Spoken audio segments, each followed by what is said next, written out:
Olá!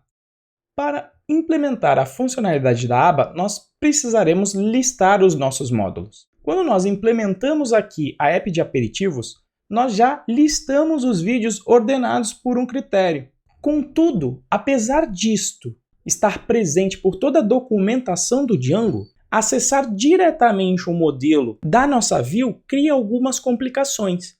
Por exemplo, nós temos que herdar o nosso código de modelo e não fica clara a regra de negócio da app que está aqui ocorrendo, que no caso é listar todos os vídeos por criação. E aí, se algum desenvolvedor quiser reutilizar essa regra de negócio, ele fica impossibilitado, por exemplo, dentro de um console do Python.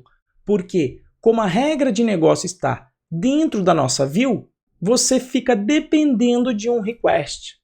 Então, o que eu gosto de fazer é utilizar o padrão de projeto Facade, que é descrito no módulo Python Patterns, para isolar as regras de negócio da minha aplicação. Além do padrão de projeto, o que me inspirou a fazer isso foi a leitura do livro Domain Driven Design, que eu vou colocar o link aqui embaixo, onde você explicita as suas regras de negócio e diminui o acoplamento da sua app com relação às outras. Então, para fazer isso, eu efetivamente costumo, dentro das minhas apps, criar uma fachada.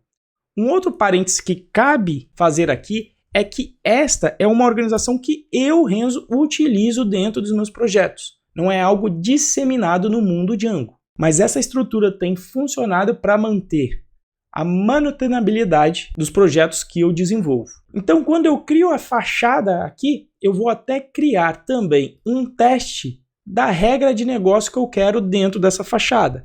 Então eu vou colocar teste facade, onde eu vou poder então colocar os testes relativos à minha regra de negócio. Nesse caso aqui, eu vou querer criar um teste que será def teste listar módulos ordenados. Então já criei o meu teste. A ideia é que eu vou criar uma fixture contendo os meus módulos. E aí eu vou me certificar que a lista destes elementos módulos ordenados por um critério específico, que vai ser justamente pegar um desses módulos e extrair o seu título como critério de ordenação. Por enquanto, vamos fazer a ordenação por título mesmo. E aí o que eu quero saber é se a minha fachada vai ter que expor uma função chamada listar métodos ordenados, que vai efetivamente me listar esta lista ordenada aqui. Para a criação de módulos, eu vou justamente já reutilizar o código aqui do Mami, da fixture que faz a criação.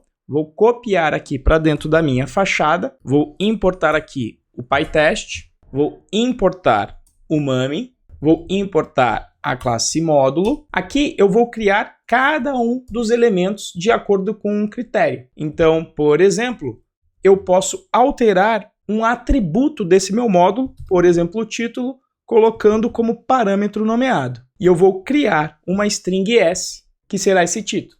E vou definir quem é esse S. Para S, na lista antes e depois. Porque o A vem antes do D. Vou só dar um split aqui nessa string para transformar em uma lista. Então, basicamente, eu vou criar dois módulos com o título antes e depois. Feito isso, vamos então rodar o nosso teste e perceber que ele não vai passar. Por quê? Porque a minha fachada efetivamente ainda não tem a função listar módulos ordenados. Então, eu vou utilizar o PyCharm com o Alt e Enter para criar esta função. Veja que então as regras de negócio passam a ficar explícitas aqui. E na maioria das vezes eu costumo ter mais cuidado para documentar essas regras de negócio. Então, lista módulos ordenados por títulos. O retorno eu vou até colocar aqui com um annotation, porque será uma lista. Então, vou importar aqui do módulo typing,